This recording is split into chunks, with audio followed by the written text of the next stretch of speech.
I got a perfect question about fourth finger pinky vibrato.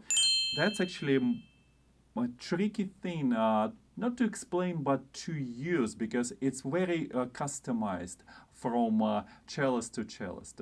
There are several options to do that. So when you make vibrato with pinky, it always feels a bit off balance. When the finger, like second finger, first and third, are closer to the center of this motion, that's fairly easy. Now, pinky is off-center, plus it's really a weak finger and somewhat stubborn, less developed. So the first option I recommend usually is when you have to use vibrato with pinky, actually take advantage of the third finger. When you switch from F sharp to G, you use third finger for F sharp vibrato.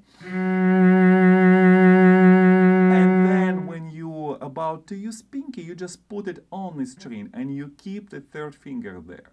Then you can imagine that it's not just your pinky or third finger, but it's like one thick finger, one strong finger. Pinky is trickiest finger to use vibrato, but actually that might be most colorful finger to use vibrato. It's always special compared to strong white vibrato with first and second finger. So I would actually strongly recommend you using two fingers, and you can still make a good vibrato. Then I don't know about you, but if I try to use pinky without support of third finger, I have at least second joint collapsed. So it's like, this way finger goes somewhat flat.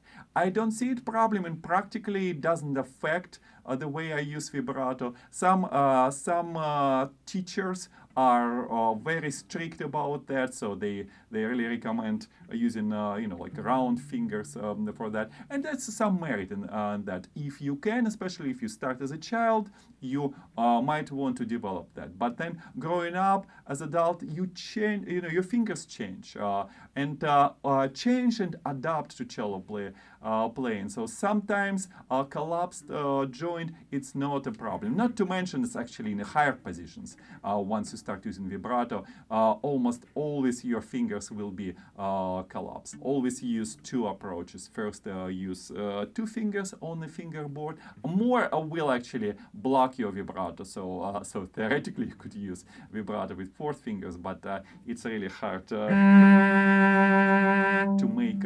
make relaxed and wide vibrato. But two fingers might be a good idea.